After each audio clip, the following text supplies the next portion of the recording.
Treatment நீங்கள் பண்ணுறீங்க அப்படின்னா, எக்ஸாம்பிள் வந்து ப்ளீச்சிங் அந்த கெமிக்கல், அதாவது ப்ளீச்சிங்கில் கெமிக்கல் நம்ம வந்து ஆட் பண்ணுறோம். ப்ளீச் அதுக்கப்புறம் கெமிக்கல் எதில் ஆட் பண்ணுறோம்?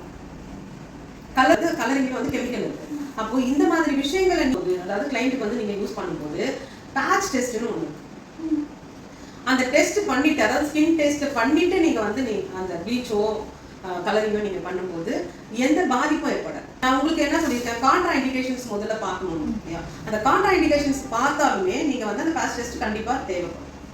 எல்லாத்துக்குமே ஸ்கின்ல போடுற எல்லா ப்ராடக்ட்ஸ்க்குமே பேட்ச் டெஸ்ட் இருந்ததுன்னா உங்களுக்கு சேஃபர் சைடாக இருக்கும். பேட்ச் டெஸ்டிங் வந்து ஃபேஸில் என்ன போட போறீங்களோ அதோட அந்த க்ரீம் வந்து கொஞ்சம் நீங்கள் காதுக்கு பேக் சைடில் நீங்கள் போட்டு 24 hours அப்படியே விட்டுடுங்க. இப்போ 24 hours நீங்கள் வீட்டுக்கு அனுப்பிச்சிட்டீங்க அப்படின்னா திரும்ப வந்து உங்ககிட்ட வருவாங்களா அப்படின்றது ஒன்று. ஏன்னா நம்ம வந்து இதுக்கு நம்ம படிச்சிருக்கோம், நம்ம வெயிட் பண்ணணும். இதே மாதிரி இந்த ஃபீல்டில் படிக்காதவங்க நிறைய பேர் இருக்காங்க. ப்ராப்பராக படிக்காதவங்க வந்து பார்லர் ஓப்பன் பண்ணியிருக்காங்க.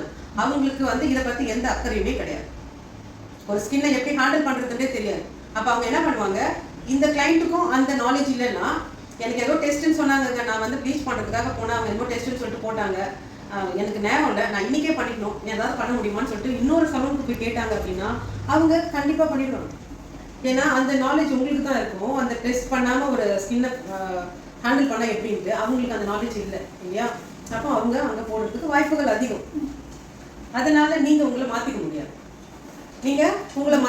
அப்போ நீங்கள் எப்படி ப்ராப்பராக செய்யணுமோ நீங்கள் அதே மாதிரி நீங்கள் செய்யணும். ஏன்னா நீங்கள் படிச்சிருக்கீங்க, அதுக்கு தகுந்த மாதிரி தான் நீங்கள் ரியாக்ட் பண்ணணும்.